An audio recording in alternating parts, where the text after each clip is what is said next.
LBC. It's 11 minutes to 11 and you are listening to LBC. He's a very nice man, Ray Winstone. I just ran by my using Noah as a way into a conversation about climate change tactic from 10 o'clock this morning, and he had the good grace not to laugh in my face, which I imagine was the temptation. But the reason that we felt, I don't know, empowered to bring Noah into the conversation is because you are one of the stars of this biblical blockbuster, which is sort of focusing or featuring almost as much on the news pages as it is on the arts pages at the moment. We'll begin by sort of wondering what the film was like to make, because as a spectacle, you don't see films like that much anymore, do you? The size, the scale of it. You don't see films. You might see big films, but very far and few between do they have a good script. You know, you see the blockbuster, but it's not an intelligent story. But kind of when I knew Darren Aronofsky was directing it and involved around the writing of it, you knew you was going to get something a little bit more intelligent from the films that he's made before, and I wasn't disappointed. I know that wasn't your intention, but that sounded like a man whose career has reached a stage where a certain degree of picking and choosing is now going on. Because I know there were periods in your career where you weren't. Not always. Sometimes the intelligent scripts are not out there, and you have to go and pay the rent. Yes, you know, and then you do them to the best of your ability, and you try and make the film work. Which they do, because there's films out there that are not like Noah, and they're just there for fun. You know, so you can go and have a bit of fantasy and escape for a little while. So. But I love doing films like this. I love films where you'll come out of the cinema, you're not given the answer, but you can debate about it, you can have your own opinions about a movie. It's kind of a thinking film in a way. And it has, perhaps as a result of that, not gone down terribly well in some societies where thinking is discouraged. I was reading that the director was encouraged to do new cuts to keep some foreign audiences happy. It's been accused of being Islamophobic. There's nothing in there that I think it's a movie. Well, yeah, but there's nothing in there that upsets anyone. I don't think. I think that's all been blown out of proportion. But they banned it in a couple of countries. Well, they do. Already. But thank God we live in a country or in a society where we have freedom of speech. Indeed, and you know, hopefully we do, and hopefully we can keep that. You know, and of course, I mean, they ban all sorts of things in the countries where they've banned this. Well, yeah, probably, yeah. Someone told me about Basic Instinct reaching Abu Dhabi, and it was about 8 minutes long by the time it had come out. I thought they'd probably like that. Then. Well, private viewings, I think. Yeah. Private viewings, and when you do a big sort of massive Hollywood blockbuster, is it a different feeling when you go to work in the morning, or is it? Usually, usually it can be, but the one thing I will say about working with Darren and Russell and the cast and that on this movie was, even though you're working on a film that's very grand, it's going to become very grand, you still have that kind of indie feel when you go to work, for want of a word. You know, the indie kind of very low budget kind of feel. So, because you've got the drama there, you can perform.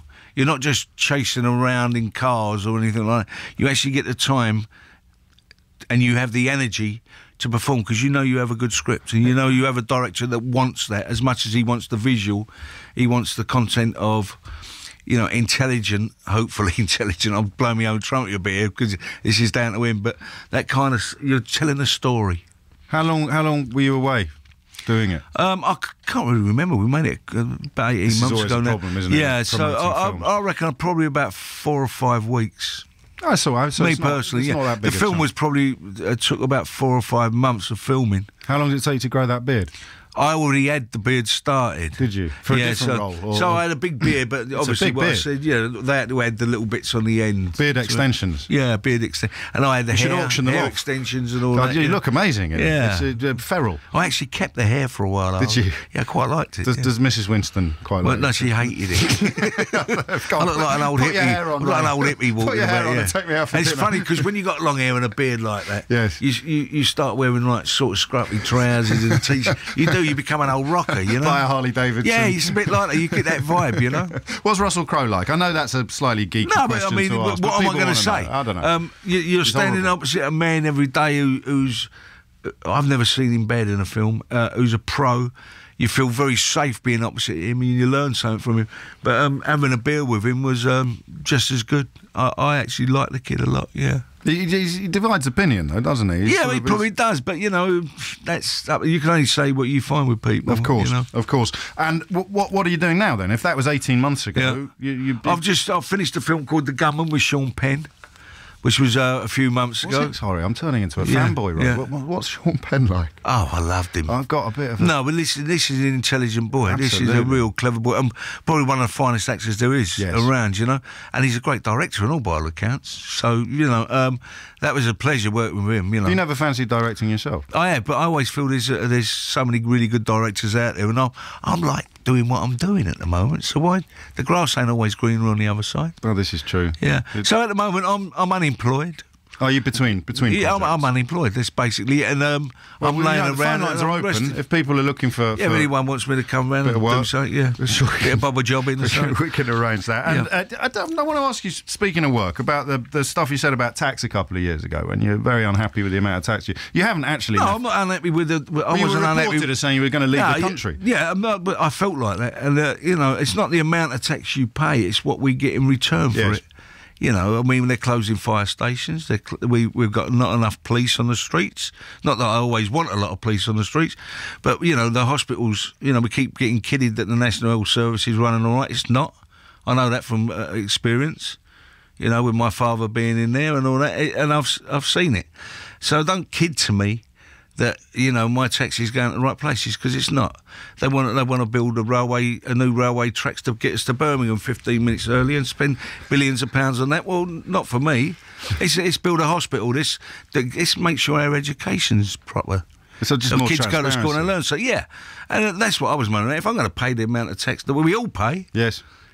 then I'd like to see where it goes. I'd like to spend it saying. on the things that we all want it spent on. Is it frustrating when you speak your mind and then open up a newspaper and don't recognise much of what you suppose? Sometimes, yeah, because they move the dots and all that. But, you know, that's if I want to open my mouth, I've got to expect that, you know. But you couldn't live At least on a radio station, you can say what you want and it's listened to. and you can press rewind. And the way you are. Yes, so exactly. if you say something that's wrong, then it's up to you. You've said it, you know. And you wouldn't want to actually live anywhere. I mean, you sort of Listen, national treasure is an overused phrase. I come from England. Yes. You know, I'm English, and I love this country. I love living here. But some of the people, it's the same thing as Tubal Cain. You know, you give a man power and they abuse that power.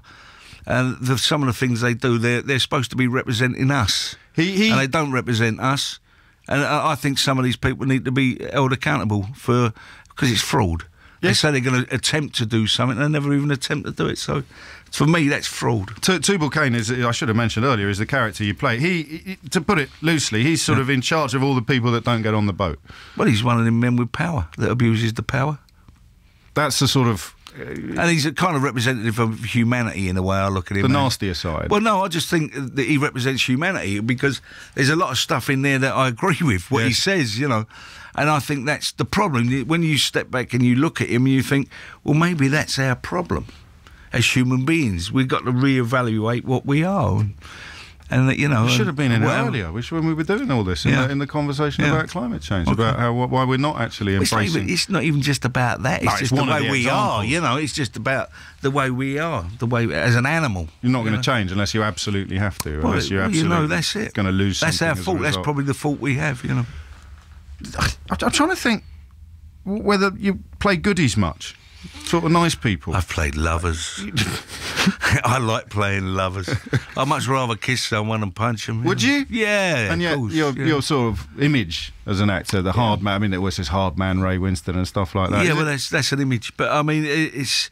I always try and find, if it's possible, some kind of endearing thing within a character, you know. Otherwise, it doesn't come to life. No, you try and make them three-dimensional as you can, instead of it just being the bad guy. It's kind of what I've done with Tubal Cain in a way. Have you got a favourite from the whole? From the, 3 or 4 decades? I love doing Nil by Mouth. Yeah. It kind of let me go and do what I wanted to do in a way, with the help of Gary Oldman. That changed everything for you. Yeah, and I loved doing Sexy Beast. You know, Sexy Beast. I was kind of a lover. You were. Yeah, I was a soft-hearted, big, you know, gal boy. You know, but there's a lot of films I've done. I've been lucky enough to do that I loved, like Tracker, that was never really seen. Ashes, a film with little Matt Whitecross. It's an amazing CV, and Noah is going to sit very comfortably on it. Thank you. It's a film, well, as you've already gathered from what Ray Winstone has told us, it's a film that defies expectations and does rather more than it says on the tin. Ray Winstone, thank you so much for your time. Thank you very much. You are listening to James O'Brien on LBC, with the time approaching 11 o'clock. On FM, online, on your mobile and on digital radio. Leading Britain's conversation. This is LBC. It's 11 o'clock. Good morning, I'm Eleanor Noakes. It's claimed hotel-style charges for hospital stays could save the NHS and raise more than £6 billion a year. A report by former Labour Health Minister Lord Warner also recommends a £10 monthly membership fee is paid by everyone who uses the service. We've been speaking to Jack O'Sullivan, who co-authored the report. He's told LBC the NHS is facing increased pressures. We're in the middle of an obesity epidemic, which really isn't being dealt with properly by the NHS. So this £10 a month that we're talking about, we want to channel that into local services and preventative services to help people to work with the NHS to keep themselves healthier. An LBC investigation has found